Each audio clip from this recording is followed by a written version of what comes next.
아, 네, 우리 지난주 말씀에 이어서 이번 주는 이제 이 부모와 자녀 이 관계에 대해서 함께 살펴볼 텐데요. 지난주는 이제 부부에 대해서 살폈습니다. 남편과 아내. 그래서 그리스도를 경외함으로 피차 복종하라. 첫 번째가 이 남편과 아내가 어떻게 행함으로 서로 피차 복종하는지 그 부분을 살폈는데, 먼저는 이 아내가 주 안에서 남편을 존경하는 거죠. 죽게 하듯 복종하라, 이렇게 고면하고 있고, 남편은 아내를 사랑할 때 이 주께서 교회를 사랑하시듯, 그래서 죽기까지 사랑하고 그를 온전케 하도록 그것을 위해서 이 사랑하라고 명령하고 있습니다. 그리고 이렇게 서로 사랑하고 또 서로 피차 복종할 때, 그때 본래 하나님께서 아담과 하와를 창조하셔서 서로를 돕는 배필로서 부르셨던 것처럼, 이것을 통해서 하나님께서 맡겨주신 사명을 함께 감당함으로 하나님의 뜻을 이루고 또 하나님께 영광을 돌리며 살아갔던 것처럼, 그러한 삶으로 이제 교회가 또 그 가정이 이 회복됨을 이야기했습니다.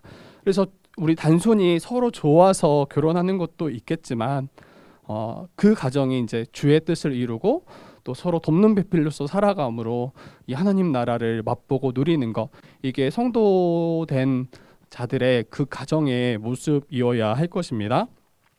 그리고 이어서 이제 6장 1절에서 4절까지 이 부모와 자녀에 대해서 이야기하는데, 오늘날에 이제 부모와 자녀를 생각했을 때 어떠합니까?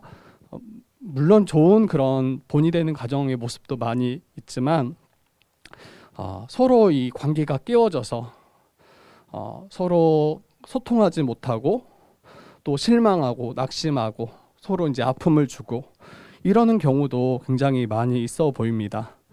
이 부모들은 이제 자녀들에 대해서 이제 너무 답답하니까 뭐 잔소리를 하거나 여러 가지 이 말을 걸지만, 자녀들은 그것을 잔소리로 듣거나 답답해하거나 또 그것을 고통스럽게 여기는 경우도 많이 있습니다. 부모의 말을 이제 순종하지 않기도 하고요. 또 부모는 이제 합당하게 자녀를 대우하고 사랑해야 됨에도 불구하고 잘못된 사랑의 모습을 보이기도 합니다. 또 교회 안에서는 그러한 이제 부모의 모습으로 인해서 이제 낙심해서 교회를 떠나는 경우도 보기도 합니다. 이제 너무 이제 극단적으로 갔을 때는 어떤 이제 자녀들은 부모의 재산을 노리고 부모를 살해하는 경우도 있고, 또 요즘에 많이 또 뉴스에서 보기도 하지만 이 잘못된 그 부모가 또 아동을 학대하거나 또 아이를 큰 위험에 처하게끔 만드는 경우도 보기도 합니다.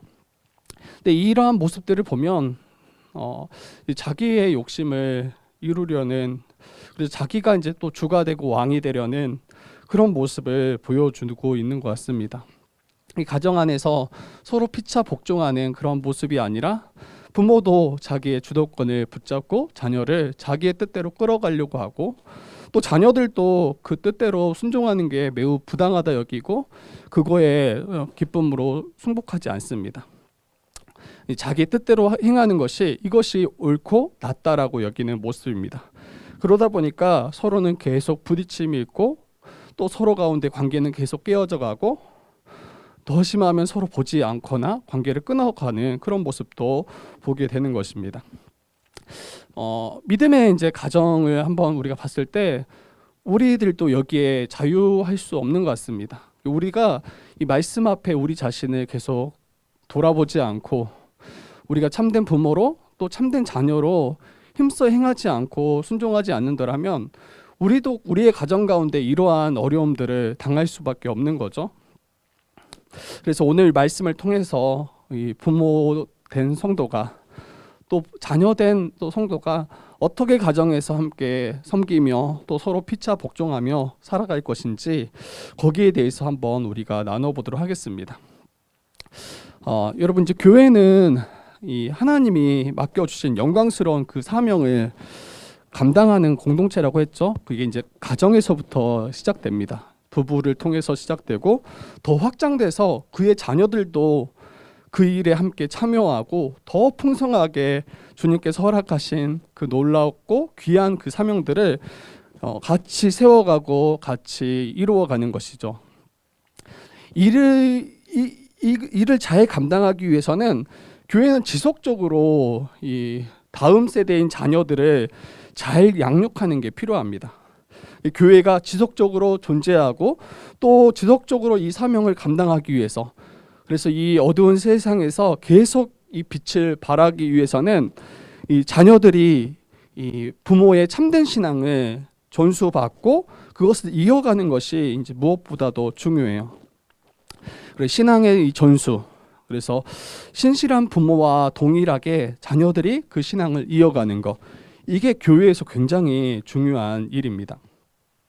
물론 이제 전도를 할 수 있어요. 이제 자녀들이 아니라 뭐 전도의 방법을 통해서 이제 믿지 않은 분들을 교회에 초대하고 그들이 이제 믿음을 갖고 살아갈 때 교회는 이 믿음이 신앙이 전수되기도 합니다. 그런데 가장 기본적으로는 믿는 자녀들이 이 신앙을 전수받아서 교회의 핵심 멤버가 되고 또 교회 가운데 한 몸을 이루어가서 주님의 뜻을 이루어가는 거예요.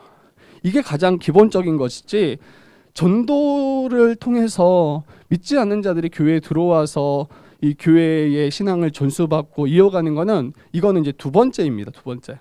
가장 1차적으로는 믿는 자녀들, 교회의 자녀들이 이 우리 믿는 부모들의, 신실한 부모들의 믿음을 전수받아서 교회가 계속 이어져 가야 된다는 거.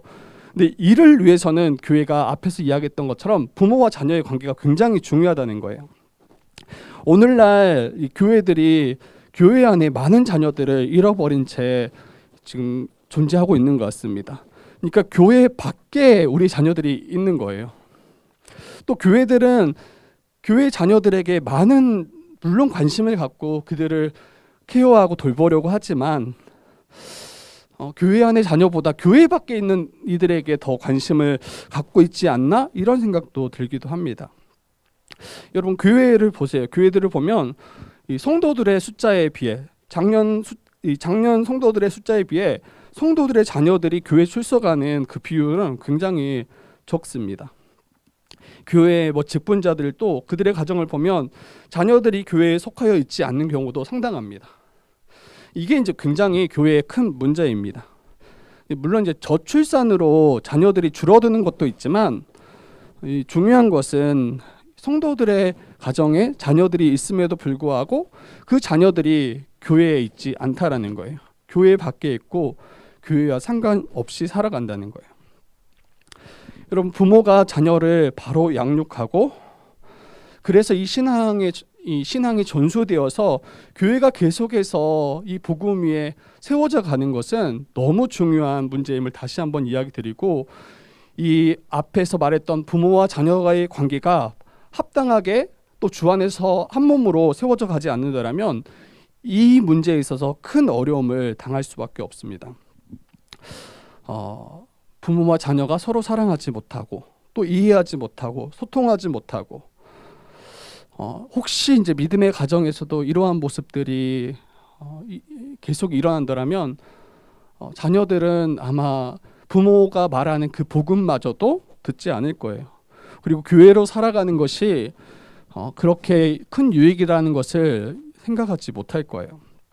그래서 오늘 이제 말씀에서 자녀된 자들이 또 부모에게 어떻게 행해야 될지, 또 부모된 자들이 자녀에게 어떻게 행해야 될지 한번 다시 살펴보면서 우리가 이어가도록 하겠습니다.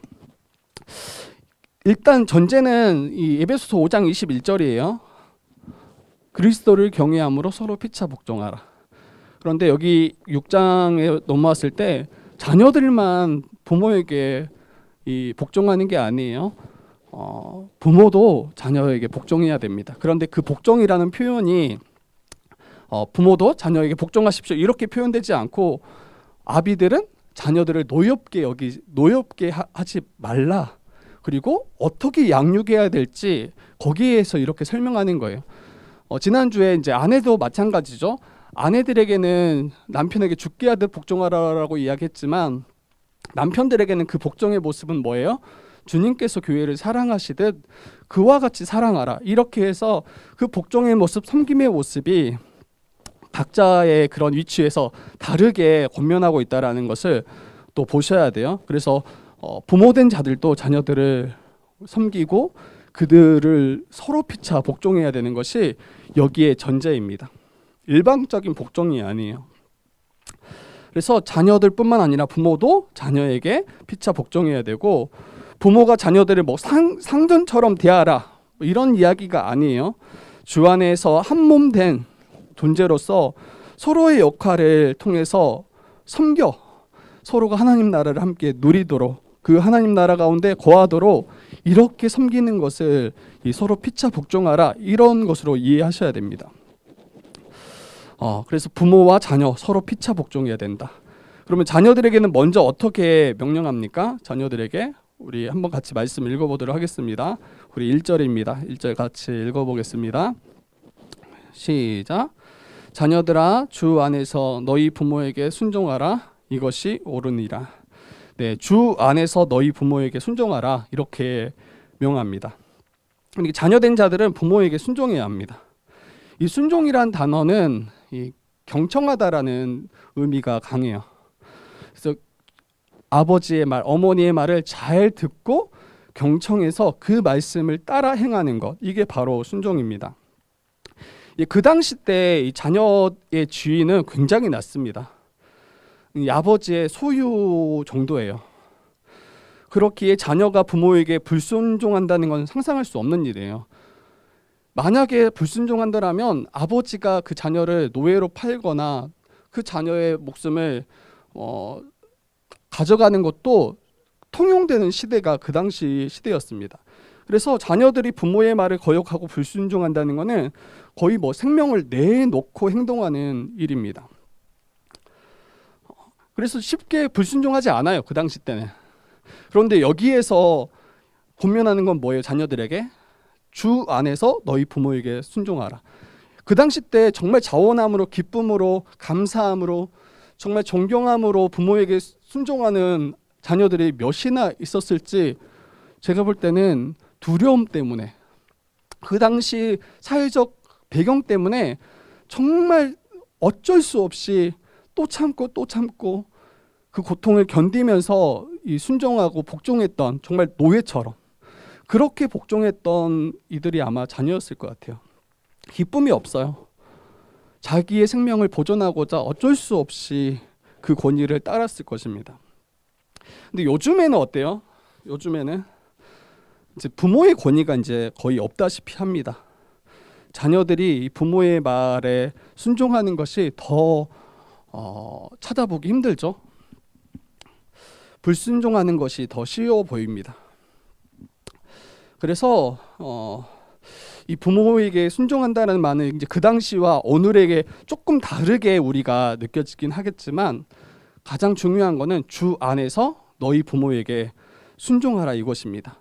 그리고 이 순종은 아까 말씀드렸던 것처럼 자원함으로, 감사함으로, 또 부모를 존경함으로 행하는 것이어야 됩니다.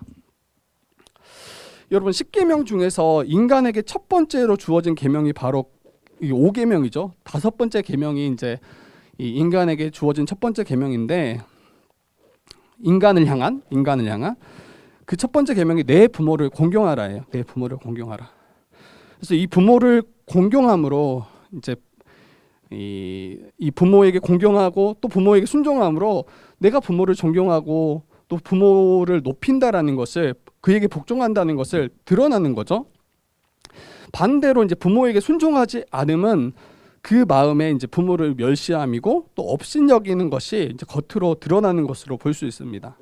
부모보다 자신을 더 높이는 거예요. 부모를 자기보다 낮게 여기는 것이 이 불순종의 모습인 것입니다. 그런데 신자들은 그런 존재가 이제 아니라 부모된 존재에게, 부모들에게 주 안에서 순종하고 또 공경하는 것이 마땅하다, 이렇게 이야기합니다. 왜 우리는 그런데 부모에게 순종해야 됩니까? 부모에게 순종해야 되는 이유는 이것이 옳기 때문입니다. 6장 1절에서 이것이 옳으니라. 이거는 뭐 도덕적, 윤리적으로 부모에게 순종하고 공경하는 것이 옳다. 물론 이런 이야기도 오늘날에도 뭐 맞는 이야기죠. 아마 뭐 도덕적으로 부모에게 함부로 하라, 이런 가르침을 가르치는 곳은 없어요. 다 일반적으로 다 부모에게 순종하라고 가르치고 부모를 공경하라고 가르칩니다. 그런데 이제 성경에서는 어때요? 하나님 편에서도 이게 옳다라는 거예요. 하나님이 보시기에도 부모를 공경하는 것이 옳다라는 거예요. 왜냐하면 하나님께서 창조하신 창조의 질서가 바로 이와 같기 때문입니다. 하나님께서는 이 창조하신 이 세상 가운데 부모를 허락하시고 부모를 통해서 자녀가 존재하게 하시는 거죠. 그리고 그 부모를 통해서 자녀를 양육하고 돌보고 다스리게끔 하시는 것이 이게 하나님의 이 질서이잖아요. 그래서 그 질서를 따라서 순종하는 것이 하나님 보시기에 옳아요. 여러분, 이제 우르시우스라는 그 사람이 있었는데 이 5계명에 대해서, 부모를 공경하라는 이 5계명에 대해서 이렇게 이야기합니다. 이 5계명을 주신, 하나님께서 인간에게 5계명을 주신 근본적인 목적은 하나님이 창조하신 기본 질서를 유지하는데 굉장히 중요하다는 거예요. 부모를 공경하는 거에서부터 이 가정과 또 교회와 사회가 이 질서가 유지된다는 거예요. 만약에 자녀가 부모에 대해서 불순종하고 부모와 자녀의 관계가 깨어지면 그걸로부터 시작하는 모든 관계가 다 무너진다는 거예요. 생각해 보세요. 부모를 순종하지 않고 부모를 공경하지 않는 이가, 부모의 권위를 인정하지 않고 불순종하는 이가 자기의 이웃을 정말 존중하고 사랑할 수 있겠냐는 거예요. 그리고 자기 위에 권위들이 있을 거 아니에요. 여러분들이 속한 곳에서의 권위들, 여러분의 어찌 보면 윗사람인 거죠. 근데 그 사람들의 권위를 인정하고 순종하며 살아가겠냐는 거예요. 그리고 더 나아가서 참된 권위자이시고 우리의 참 아버지이신 하나님을 우리가 기쁨과 자원함으로 순종하며 그분 말씀에 우리가 따라 살아가겠냐는 거예요.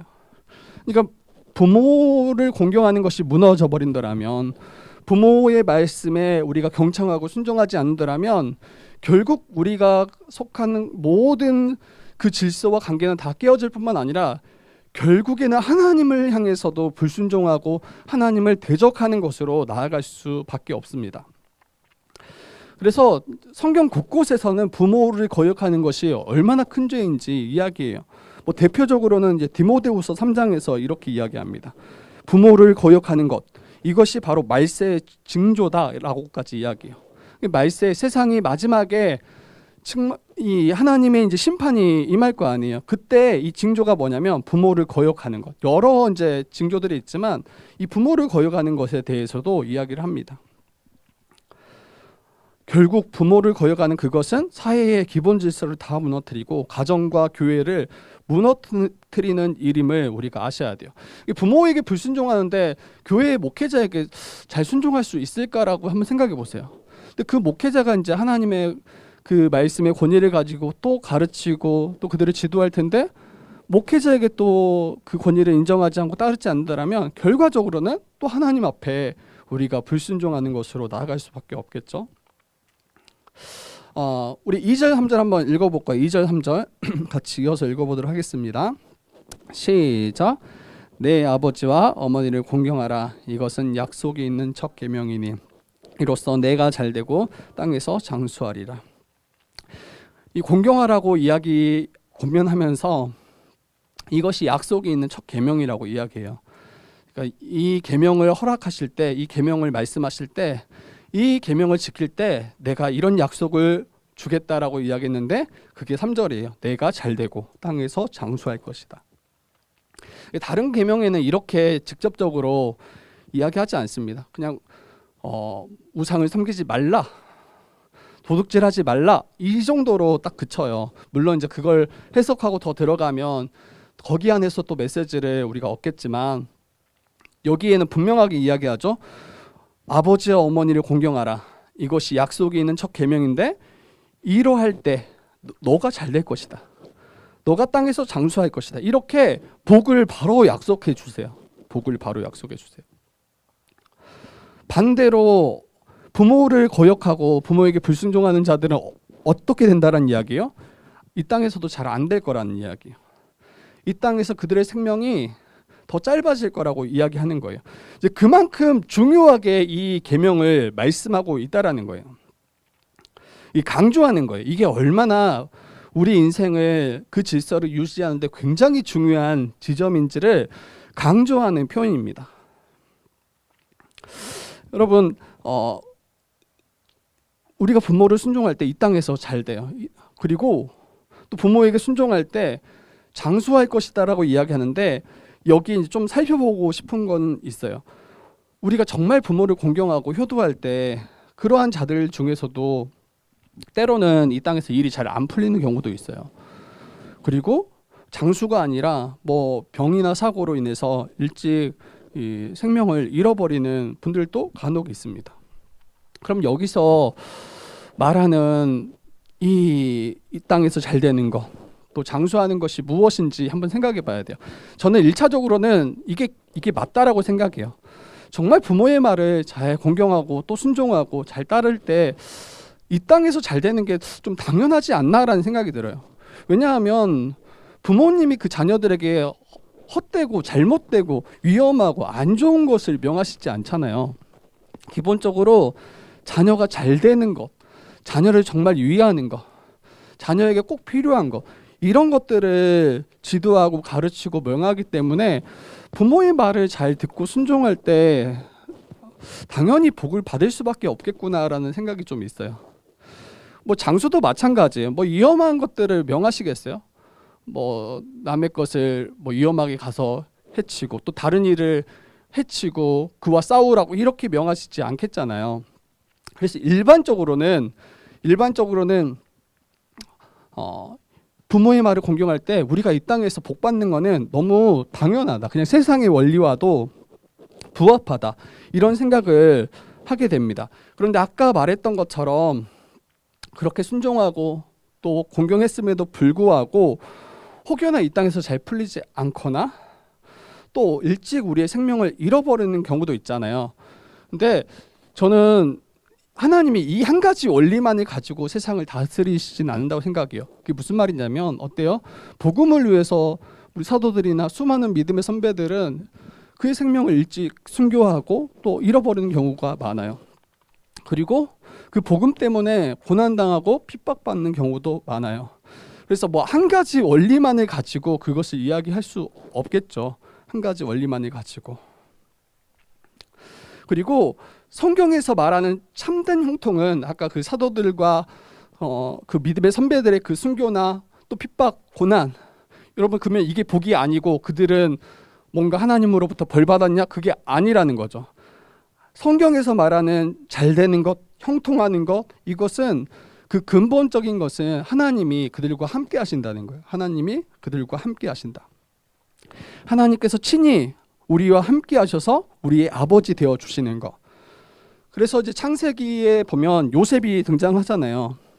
요셉을 보면 형들이 시기함으로 애굽에 팔려가고 또 종살이하고 옥살이까지 했던 자가 이 요셉입니다. 근데 하나님께서는 그와 함께 하심으로 그가 형통케 하셨다라고 그렇게 평가해요. 그 성경 말씀을 보면. 그럼 여기서 이 형통케 됐다라는 게 무슨 말입니까? 요셉의 상황은 형통한 게 아니라 굉장히 비참하고 고통하고 고난 가운데 신음할 수밖에 없는 상황인데 무엇을 보고 하나님께서는 그가 형통케 되었다라고 이야기합니까? 하나님이 그와 함께 하시고 그를 이끌어 가신다라는 그 믿음이에요. 결과적인 이야기만 하는 게 아니에요. 요셉이 애굽의 국무총리이 됐다. 그거 말하기 전에 그가 옥에 있을 때에도 하나님은 그가 형통케 하셨다라고 이야기합니다. 그래서 여기서 형통이라는 것은 잘 된다라는 것은 하나님이 함께 하심을 통해서 성령이 주시는 복을 이 땅 가운데 누리는 것. 그리고 이로 말미암아 하나님 나라를 상속하고 우리가 받게 될 것이라는 것. 여기까지 나아가야 됩니다. 성도들이 이 땅에서 잘 안 풀릴 수 있어요. 우리가 개인이 하고자 하는 그 일들이 잘 안 될 수 있어요. 그런데 하나님께서는 그 성도들을 잘 되게 하시고 형통케 하신다라는 거예요. 어떤 관점에서 우리가 봐야 됩니까?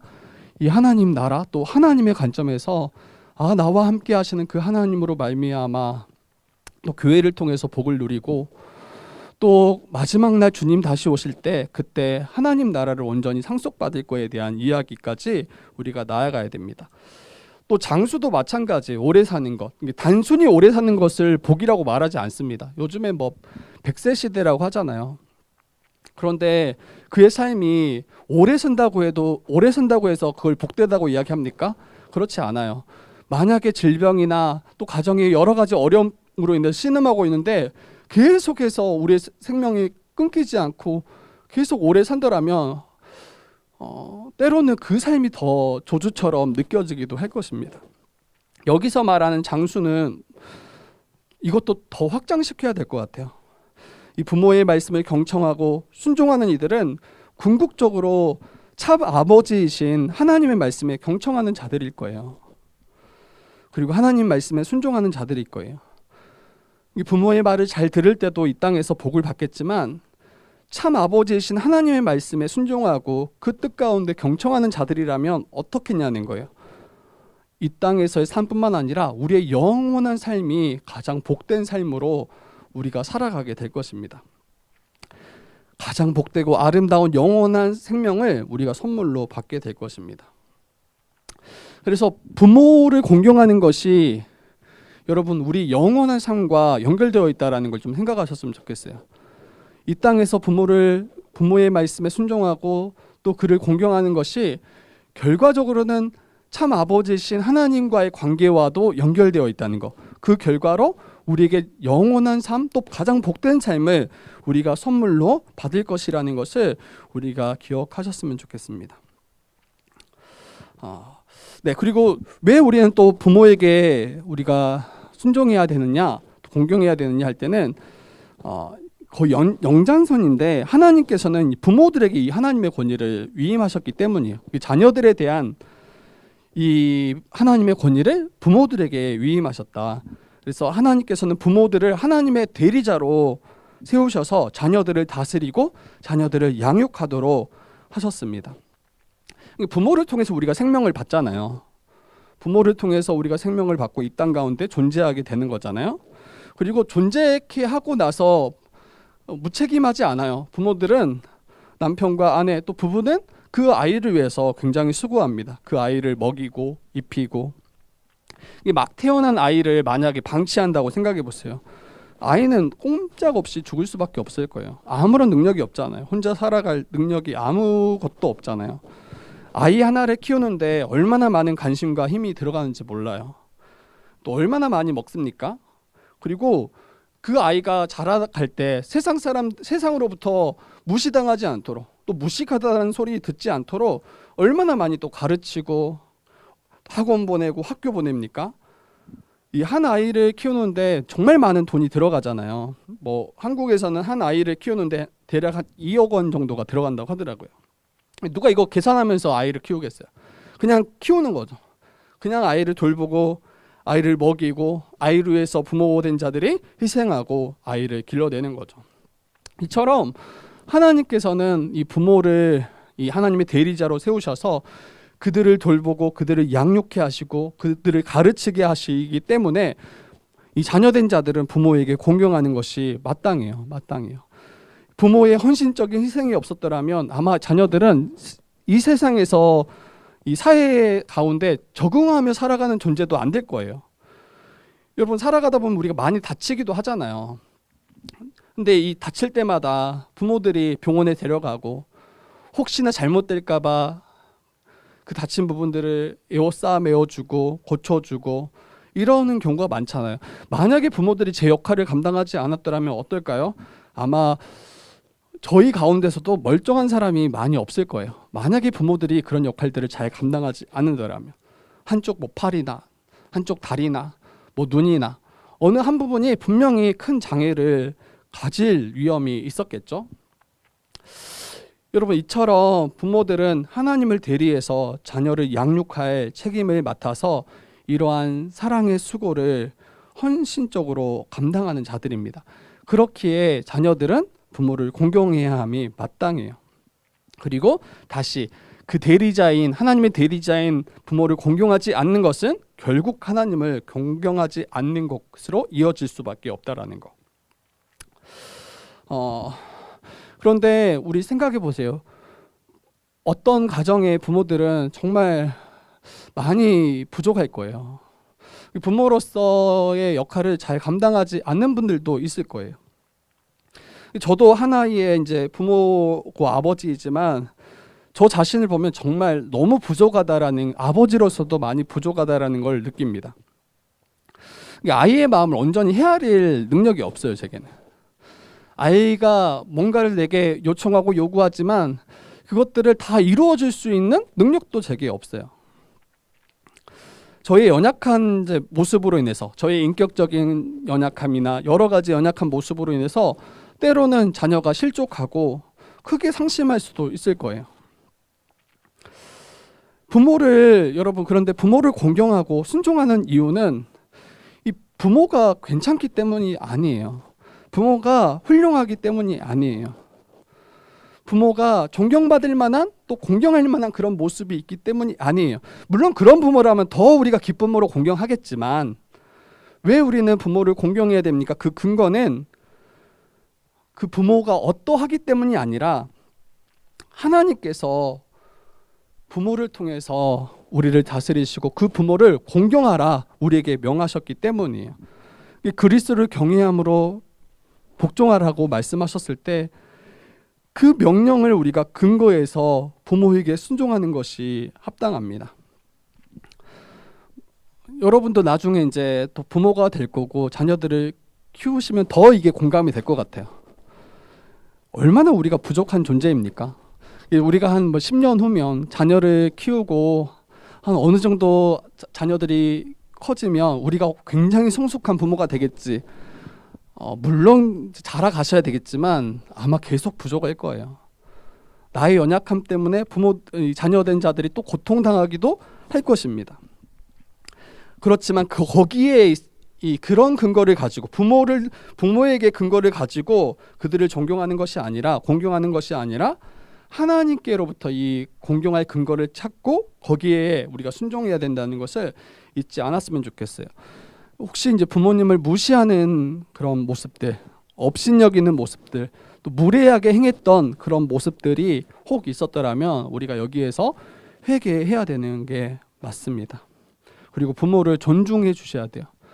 부모님의 말씀을 내가 들을 때는 이게 가치 없는 이야기처럼 혹 들릴 수 있을 수 있어요. 그런데 그 이야기를 경청하실 수 있어야 돼요. 그리고 혹시 이해가 되지 않는다 할지라도 범죄가 아니라면, 그리고 하나님의 뜻과 부딪히지 않는다라면 여러분 가능한 모든 일에 순종하실 수 있어야 돼요. 이게 이제 성도의 합당한 모습입니다. 그리고 앞에서 이야기했던 것처럼 부모들 중에 자기의 자녀가 잘못되라고 말씀하시는 경우가 거의 없어요. 조금 지혜가 부족하실 수 있어요. 조금 인격적으로 모자랄 수 있어요. 그런데 그 근본에는 자녀를 정말 위한다라는 이것만큼은 저희가 의심하지 않았으면 좋겠어요. 그렇더라면 우리가 이제 그 부모의 말을 그래도 어떻게든 순종하려고 힘쓰지 않겠습니까? 그리고 믿는 부모들이라면 더 순종하셔야 돼요. 이제 여러분의 가정 가운데 여러분의 부모님이 믿는 부모라면 더 우리가 기쁨으로 순종하셨으면 좋겠어요. 아마 믿는 부모들은, 저도 그렇지만 제가 제 아들에게 가장 원하는 거는 뭐 공부 잘하는 것, 물론 그런 것도 기대하겠지만 더 중요하고 더 바라는 거는 하나님의 백성 되는 거예요. 정말 하나님의 참 백성 되었으면 좋겠다. 정말 참되게 교회로 살아갔으면 좋겠다. 이게 저의 마음이거든요. 이게 제 목회자라서만 그렇다라고 생각하지 않아요. 정말 믿음 있는 신자들이라면 자기의 자녀들에게 가장 기대하고 바라는 게 무엇일까 할 때는 그들도 복음을 듣고 믿음으로 하나님 백성 되는 거, 그리고 그들도 이 하나님 주신 복을 이 땅 가운데 교회를 통해서 누리는 거, 이게 아마 자녀된 자들에게 가장 기대하고 또 소망하고 또 기도하는 부분일 거잖아요. 그리고 그걸 중심으로 자녀들에게 말하고 가르치고 명령할 거잖아요. 그렇더라면 아마 이 철이 없는 자녀, 그리고 이 복음을 알지 못하는 자녀들은 이걸 굉장히 불합리하다. 또 아버지가, 어머니가 또 강압적으로 뭔가 행한다, 이런 식으로 느낄 가능성이 굉장히 커요, 어렸을 때는. 근데 그때 그들을 위해서 또 수고하고 또 사랑으로 그들을 섬기고 또 그들이 이 복음을 듣고 믿는 거.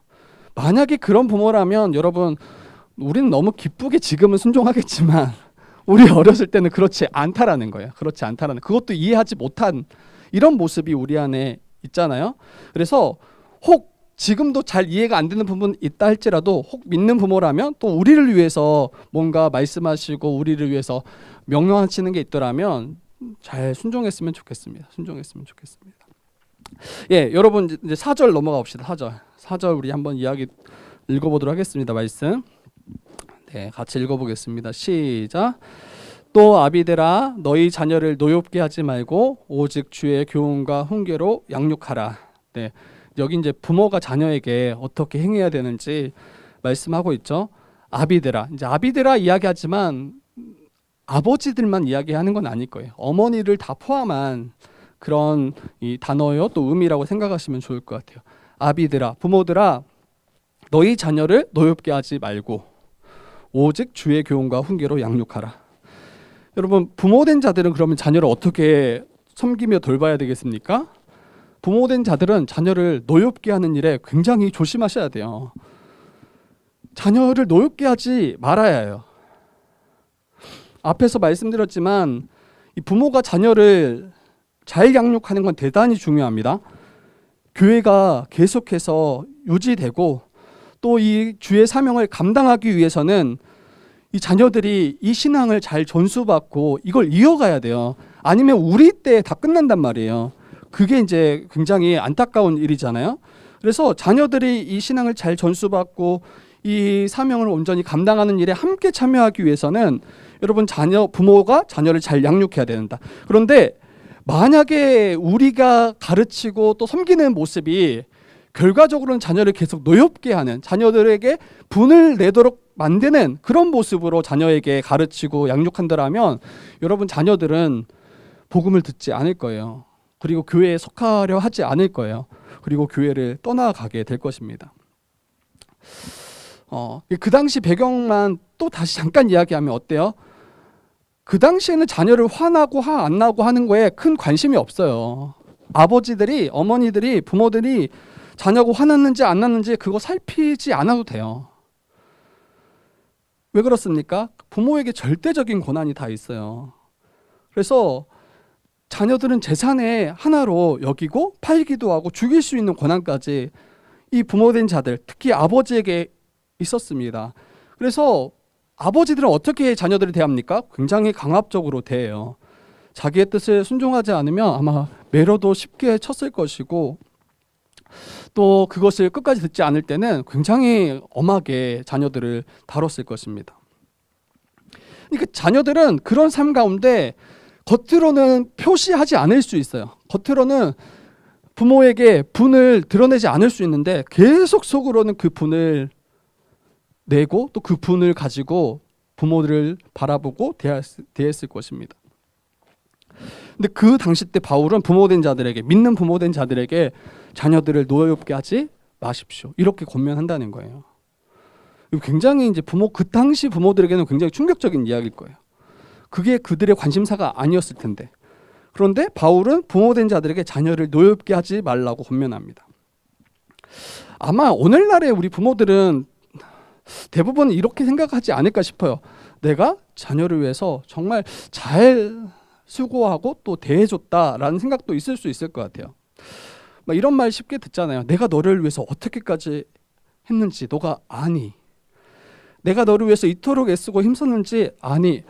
오늘날에 이제 자녀들은 하나 둘 정도다 보니까 부모들이 정말 그 자녀들을 위해서 굉장히 수고하고 거의 그 가정의 왕이, 주인이 제가 볼 땐 자녀이겠다 싶기도 해요. 부모들의 어떤 이야기보다 자녀들의 이야기가 더 권위 있고 자녀들이 원하는 대로 다 그 가정들이 맞춰주고 가져가는 경우도 많이 있습니다.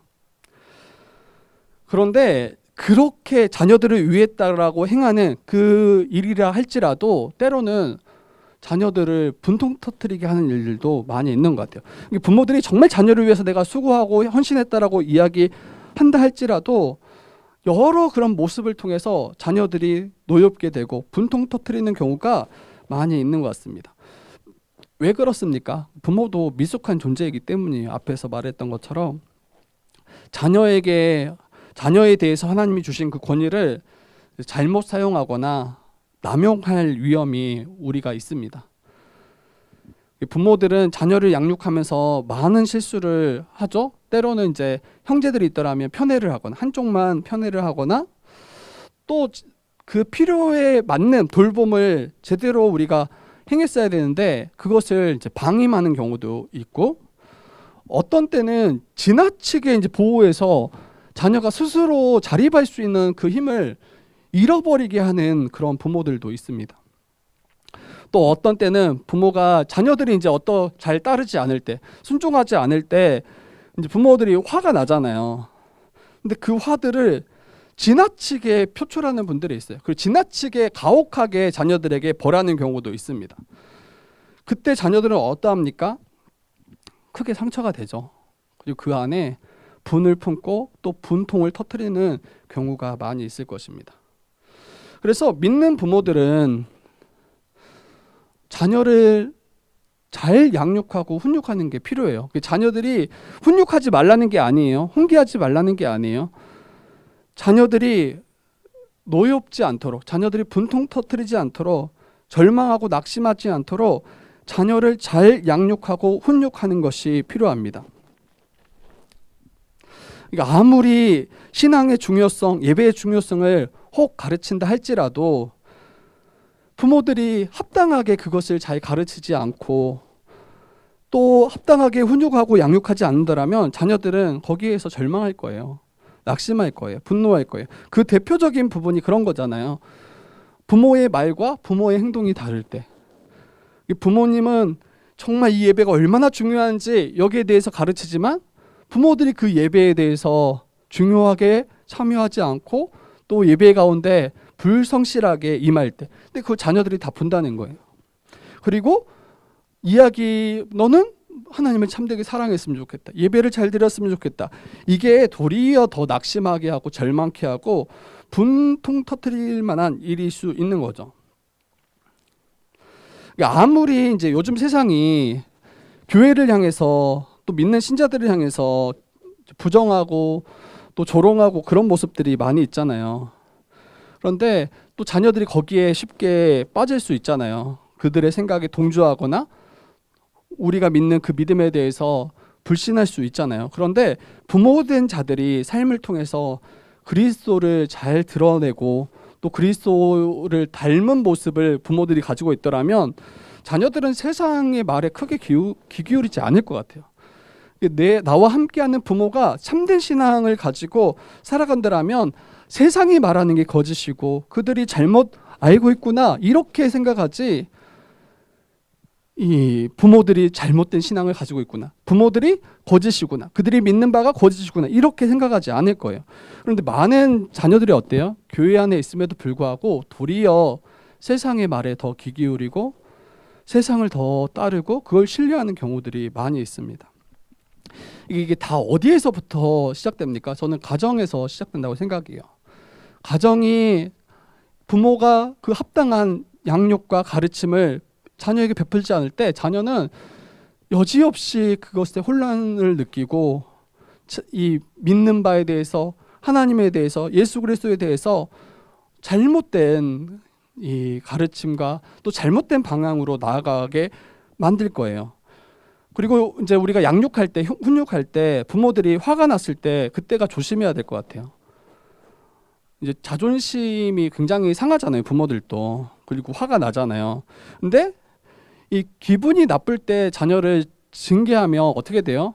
더 과하게 처벌하고 더 과하게 아이에게 화를 내고 이러는 경우가 많아요. 그래서 아이를 훈계할 때는 먼저 자신을 통제해야 됩니다. 먼저 자신을. 이게 굉장히 어려운 것 같아요.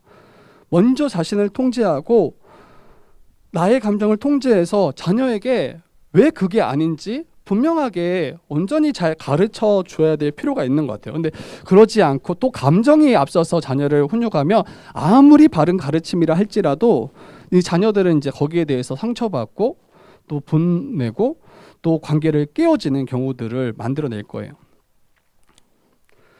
그러면 이제 부모들이 자녀를 온전히 하나님의 자녀로 자라가게 하려면 어떻게 양육해야 됩니까? 이제 이미 더 말씀했지만 오직 주의 교훈과 훈계로 양육하셔야 돼요. 오직 주의 교훈과 훈계로 양육해야 된다. 이 부모들은 다른 것으로 교훈하고 훈계하고 양육하는 것을 좀 경계하셨으면 좋겠어요.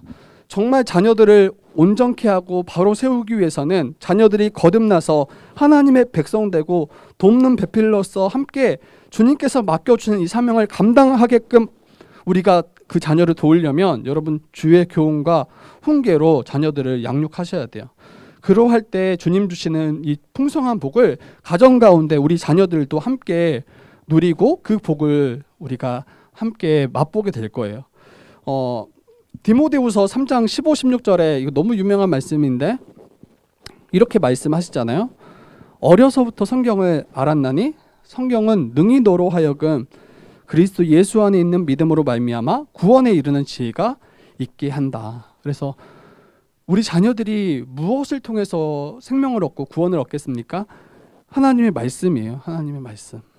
그리고 우리 자녀들을 바로 온전히 양육하기 위해서 필요한 것 또한 하나님 말씀이에요. 하나님의 말씀은 어떻게 우리에게 행합니까? 교훈하고 책망하고 바르게 하고 의로 교육하기에 유익하다라고 이야기합니다. 그래서 하나님의 사람으로 온전하게 할 뿐만 아니라 모든 선한 일을 행할 능력을 갖추게 한다고 해요. 그래서 여러분 자녀들을 잘 양육하고 온전한 하나님의 사람으로 여러분들이 그들을 이제 세우기를 원하신다면 주의 교훈과 또 주의 훈계로 우리 자녀들을 양육하셔야 됩니다. 믿음의 부모라면 자녀들을 이와 같이 잘 양육하기를 아마 바랄 거예요. 그런데 이제 말씀이 아닌 다른 것으로 이 일들을 감당하려고 한다면 좋은 그런 세상의 교육이나 좋은 체험을 가지고 그렇게 할 수 없다라는 거예요. 오직 주의 교훈과 훈계만이 자녀들을 바로 세우고 그들이 하나님의 거룩한 백성으로 자라가도록 이끌 수 있음을 우리가 분명히 알았으면 좋겠습니다. 이게 이제 단순히 부모만의 문제는 아닌 것 같아요. 교회 안에서도 그렇게 자녀들을 양육하고 다음 세대를 세우고 있는가? 이것을 우리가 다시 한번 생각해 봐야 될 것 같아요. 우리의 다음 세대가 이 주의 교훈과 또 이 훈계를 가지고 양육받아서 하나님의 참된 백성으로 자라가고 있는가 우리가 한번 점검하셨으면 좋겠고, 어떤 분들은 이 자녀의 이 신앙 교육을 교회에 일임하는 경우가 있어요. 일임한다라는 게 온전히 다 맡기는 거예요. 그 말은 자신들은 부모된 자신들은 이 자녀의 신앙 교육에 관여하지 않겠다라는 거예요. 그리고 교회에 일주일에 한 번 보내놓고 거기에서 모든 것을 이루어지기를 기대합니다. 물론 이제 교회는 큰 의미에서 가정이기 때문에, 한 가족이기 때문에 마땅히 우리의 믿음의 자녀들을 돌보고 그들의 신앙을 우리가 훈련시키고 양육하는 일에 힘을 다합니다. 힘을 다해야 되고 힘을 다합니다. 그런데 그것 이전에 가장 기본적이고 근본적인 신앙의 교육은 가정의 부모가 자녀에게 행해야 되는 거예요. 이게 먼저이고 이게 더 중요합니다. 그래서 부모는 어린 아이 때부터 아이를 양육하고 말씀을 가르치고 그 자녀들이 하나님을 알도록 힘써 일들을 행해야 됩니다. 부모가 그 일을 바로 해내지 못하면 어떻게 됩니까? 결과적으로 자녀는 하나님을 알아가는데 제약을 가질 수밖에 없을 거예요. 그리고 교회는 계속해서 다음 세대로 이어져 갈 때 약해질 거예요. 지금 한국 교회가 직면해 있는 문제가 바로 저는 이거라고 생각해요. 부모는 자녀를 위해서 가장 좋은 길을 제시하고 그것을 이야기하는 자가 부모잖아요. 정말 자녀를 사랑한다면 좋은 것을 주려고 하지 그릇되고 잘못된 것 주려고 하지 않잖아요. 그런데 교회 안에 있는 신앙의 부모된 자들조차도 자녀들에게 가장 귀하다라고 이야기하면서 주는 것이 이 세상의 것들밖에 없으면 어떡하냐는 거예요. 교회 안에 있지만 자녀들에게 늘 학원과 늘 세상의 성공만을 이야기하고 가르치고 마치 그것을 이루면 성공하고 그것을 이루지 않으면 마치 패자인 것처럼 그렇게 만약에 계속 제시하고 그들에게 가르치고 있더라면 결국에는 우리의 자녀들이 교회를 떠날 수밖에 없어요. 교회에 아무 소망이 없잖아요. 그 자녀들에게. 교회에 있음에도 불구하고 망한 것처럼 보이잖아요. 근데 이거 다 누가 심어줬냐는 거예요. 저는 부모들이 세상의 가치관을 가지고 자녀들을 양육할 때 이와 같은 문제들이 일어날 수밖에 없고, 일주일에 한 번 양육하는 그런 교회의 그런 말씀에 그것으로는 충분치 않다고 생각해요. 말씀이 능력 없다라는 이야기가 아니에요. 일주일에 한 번 교회에 와서 그 말씀을 듣지만 그 나머지 모든 시간에 부모를 통해서 세상의 가치관을 주입받고 그것으로 살아간다면 어떻게 되겠냐는 거예요. 그래서 아마 자녀들은 더 이상 이 신앙을 가치 있게 여기지 않을 거예요.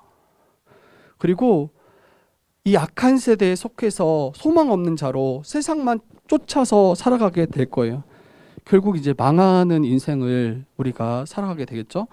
그래서 부모는 자녀를 바로 양육하셔야 돼요. 주의 교훈과 주의 훈계를 가지고 자녀들을 잘 양육하셔야 됩니다. 그리고 우리 교회도 이걸 굉장히 힘써야 돼요.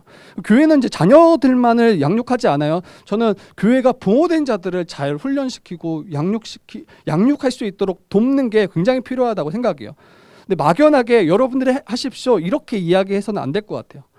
그러니까 부모들이 가르칠 수 있도록 부모들을 잘 훈련시키고, 부모들이 가정 가운데서도 자녀들을 신앙으로 양육할 수 있도록 그들을 끌어주는 역할이 또 교회에 있다고 생각합니다. 그래서 저희 교회는 이제 시작한 지 얼마 되지 않았지만 그 방향들을 잘 계속해서 고민하고 말씀 안에서 잘 세워갔으면 좋겠어요. 저희 교회는 그렇죠. 이제 유머지만 자녀들이 100% 출석하는 교회. 너무 어이가 없죠. 한 명밖에 없는데 그 한 명이 지금 교회에 있으니까. 그런데 앞으로 이제 여러분들이 자녀를 또 출산하고 자녀들이 우리 교회 가운데 계속 더해질 거 아니에요. 근데 그때도 100%였으면 좋겠어요. 그때도 10년, 20년 후에도 자녀들이 어린 때부터 계속해서 말씀으로 양육받고 주의 교훈과 훈련으로 양육받아서 교회와 가정 가운데 계속해서 양육받아서 한 아이도 교회를 떠나서 세상에 방치되는 아이가 한 명도 없었으면 좋겠어요. 그때 아이들은 어때요? 부모를 공경할 거예요. 부모를 정말 순종할 거예요. 부모들이 자기를 위해서 어떻게 행했는지 정말 귀한 것을, 가장 좋은 것을 자녀들에게 더하려고 힘썼다는 것을 자녀들이 깨닫는 그때부터 아마 자녀들은 정말 부모를 자원하고 기쁨으로 순종하며 살아가게 될 거예요. 그래서 가정 가운데서 하나님 나라를 맛봤으면 좋겠어요. 가정 가운데서. 그러니까 처음에도 이야기했지만 요즘 오늘날의 가정이 다 파편화되고, 안 그래도 핵가족인데 그 가정 안에조차도 부모와 자녀들이 소통이 없고, 자녀들이 부모를 공경하지 않고, 또 부모들도 자녀들을 합당하게 사랑하지 않고, 너무나 이제 몸이 건조하고 메마른 그런 모습들을 가정에서 보게 되잖아요. 그리고 자녀들은 이제 부모들을 생각할 때 소통할 수 없고 서로 이해할 수 없고 답답하다라는 생각을 가지고 있잖아요. 그런데 복음 안에 있더라면, 가정이 복음 안에서 한 믿음 안에서 거한다면 저는 세대 차이라는 게 있을 수 없다고 생각해요. 아무리 나이가 차이 나고 세대가 다르지만 그 동일한 복음 가운데 자녀들이 함께 믿고 함께 자라간다면 그 안에서 이 세대를 초월하는 그런 참된 교제와 참된 그런 가정의 복을 교회와 또 가정 가운데 충분히 누릴 수 있다고 생각합니다. 그래서 저희 교회는 이 세대 차이가 없었으면 좋겠어요. 세대 차이도. 저도 아마 나이를 먹어가고 아이들이 이제 자라갈 텐데 제 아들이 저한테 아빠 세대 차이 나서 말하기 힘들어 이렇게 이야기하지 않았으면 좋겠어요. 제가 그 아이들의 문화나 이런 것들을 공감해 주는 것도 필요하겠지만 더 넘어서 우리가 한 복음 안에서 자녀들이 또 부모들이 함께 자라가고 함께 교제하고 있더라면 충분히 이것을 뛰어넘어서 참된 교제, 참된 소통이 이루어질 것입니다. 이제 말씀을 이제 마치려고 합니다. 말씀을 이제 마치려 하는데요. 이 자녀된 자들은 부모를 순종하고 공경하셔야 되죠. 왜냐하면 이것이 옳기 때문에, 그리고 하나님이 정하신 질서이기 때문에 또 부모의 말을 온전히 따르고 순종할 때 결과적으로는 이것이 우리에게 복이 될 거예요. 복이 될 거예요. 특히 믿음의 가정이라면, 특히 믿는 부모들이라면 자녀들에게 정말 원하는 것, 정말 아이들에게 바라고 그들에게 가르치기 원하는 것은 잘못된 게 있을 수 없어요. 잘못된 게. 물론 우리가 좀 부족하지만 결과적으로나 또 그 과정 가운데 좀 부족할 수는 있지만 아마 자녀된 자들의 복을 누릴 수밖에 없을 것입니다. 그리고 부모된 자들은 어때요? 자녀를 정말 노엽게 하지 마셔야 돼요. 우리의 연약함들을 계속 돌아봤으면 좋겠어요. 나의 그런 잘못된 본과 또 잘못된 말로 인해서 혹시 자녀들을 노엽게 하고 있진 않은지, 이걸 통해서 자녀들이 귀를 막고 부모와의 관계를 이 관계가 깨어진다라면 이거는 너무 교회적으로도 큰 손실일 뿐만 아니라 교회에 이제 부모들이 있음에도 불구하고 날마다 우리 자녀 좀 어떻게 교회로 데려왔으면 안 됐냐, 이런 이야기들이 더 이상 안 들렸으면 좋겠어요. 교회 가운데. 그래서 부모를 통해서 이 주의 교훈과 훈계로 자녀들이 계속 배워가고, 또 자녀들은 그걸 통해서 말씀에 순종하며 또 부모에게 순종하며 살아가는 그 삶이 저희 주의 뜻 교회에 계속 이루어져 갔으면 좋겠습니다. 그리고 가정 가운데 이 자녀들이 그 예수님의 십자가 복음을 통해서 더욱더 이 복음을 분명히 알아가서 성도로서 교회 가운데 그 복을 자녀들이 누렸으면 좋겠어요. 저희들뿐만 아니라 우리 교회에 속한 모든 자녀들이 이 하나님 나라의 복을 우리 부모들의 가르침과 훈계를 통해서, 주의 교훈을 통해서 알아가고 맛보고 누리는, 그래서 계속 이 믿음의 유산이 이 전파되어지고 이어져가는 저희 주의 뜻 교회 되기를 주님의 이름으로 부탁드립니다.